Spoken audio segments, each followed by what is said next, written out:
আবার খারাপ খবর, শোকের ছায়া বিনোদন দুনিয়াতে।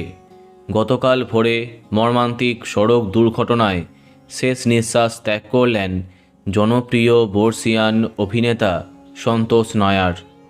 পুলিশ সূত্রে জানা যায়, ভোর 6:30 নাগাদ সন্তোষের গাড়িটি একটি লরির সাথে মুখোমুখি সংঘর্ষে লিপ্ত হয়। লরির ধাক্কায় দুমড়ে মুচড়ে যায় তার গাড়ি। পিটিআইয়ের তথ্য অনুযায়ী অভিনেতা নিজেই গাড়ি চালাচ্ছিলেন। এই অ্যাক্সিডেন্টের জেরে তিনি অভ্যন্তরীণভাবে মারাত্মক চোট পান। গাড়িতে সেই সময়ে ছিলেন তার স্ত্রী। এই ভয়াবহ অ্যাক্সিডেন্টে তার স্ত্রী শুভশ্রীর পাঁজরের হাড় ভেঙে যায়।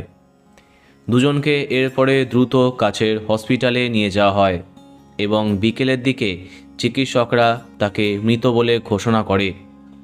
দক্ষিণী সিনেমায় অভিনেতা সন্তোষ নায়ারের নাম স্বর্ণাক্ষরে লেখা থাকবে। তার এমন পরিণতি যেন স্বপ্নেও কল্পনা করা যায় না।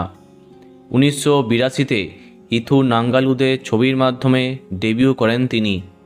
নিজের দীর্ঘ কেরিয়ারে 100টির বেশি ছবিতে কাজ করেছেন। রানওয়ে, দ্য টাইগার প্রভৃতি ছবিতে তাকে দেখেছে দর্শক। অভিনেতা মোহনলালের সাথে একাধিক ছবিতে তার উপস্থিতি মনে রাখবে দর্শক। এমনকি তার শেষ অভিনীত ছবি মোহিনীঅট্টম এখনও সিনেমার পর্দায় সগৌরবে চলছে। তার মতো প্রতিভাবান অভিনেতার এমন অকাল মৃত্যু শোকস্তব্ধ করে তুলেছে চারিদিক। বন্ধুরা, ভিডিওটি এইটুকুই।